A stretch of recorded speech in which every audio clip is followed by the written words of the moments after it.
Rencontre à présent avec une figure de l'Afrique du Sud, Albie Sachs, 90 ans, avocat, militant contre le régime d'apartheid dès les années 1960. Il a connu la prison, l'exil et même un attentat à la voiture piégée où il a perdu un bras et un œil.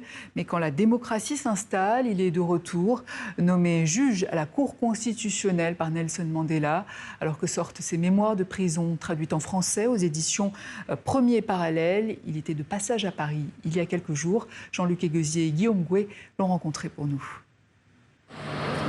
La fraîcheur de l'automne parisien ne fait pas reculer Albie Sachs, qui fête cette année ses 90 ans. Le Sud-Africain a un planning serré pour son rare et rapide passage en France. Et revenu au coin du feu, il se prête volontiers aux demandes des médias, attiré par la parution en français de son premier livre. Notre histoire mérite une fin heureuse, Journal de prison, 1963.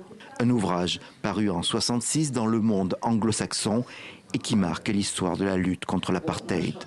C'était une réponse vivifiante à une expérience horrible. Et écrire tout cela était une petite victoire. Ils m'ont enfermé sans procès, sans accusation, sans avocat. Pas de famille, pas de contact, pas d'amis, l'isolation. Un retour historique s'impose.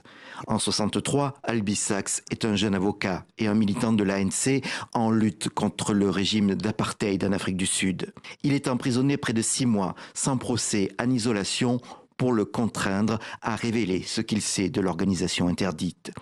Il ne parlera pas. Plus tard, il s'exile, continue à militer et se battre, perd un bras dans l'explosion de sa voiture piégée. Quand enfin, en 1990, le régime raciste de Pretoria accepte de négocier, il rentre pour contribuer à bâtir un nouveau pays. Albie Sachs a l'amour de l'Afrique du Sud chevillé au corps. J'ai de l'espoir pour l'Afrique du Sud, en dépit de tous ces problèmes, de réels problèmes. Nous avons évité un bain de sang alors que le reste du monde s'y attendait. Nous n'avons pas eu besoin de bain de sang. Le changement est très lent. Il y a des hauts et des bas et des retours en arrière. Mais nous avons un pays, l'Afrique du Sud, un pays dont je suis très fier. À Paris, la place de la Concorde célèbre une vertu trop rare en politique. Le théâtre voisin du même nom semble le lieu idoine pour organiser une rencontre avec l'écrivain. La réconciliation fut la grande affaire de l'Afrique du Sud naissante et donc du juriste Albie Sachs. Nelson Mandela le nomme juge à la Cour constitutionnelle. Il contribuera à lui donner un cadre démocratique et libéral. Ce soir, le retraité fait salle comble. Il peut y présenter sa doctrine de la vengeance douce, celle qu'il a cherchée quand l'explosion de sa voiture piégée a failli lui coûter la vie. Il n'y perdra pas sa foi dans la loi et dans l'état de droit. Je me suis demandé ce que ça voulait dire, me venger. Est-ce que ça veut dire couper d'autres bras, aveugler d'autres personnes? Est-ce que c'était ça, le pays qu'on voulait? Si nous obtenons la démocratie, si nous obtenons la liberté, l'état de droit, ce sera ça, ma vengeance douce.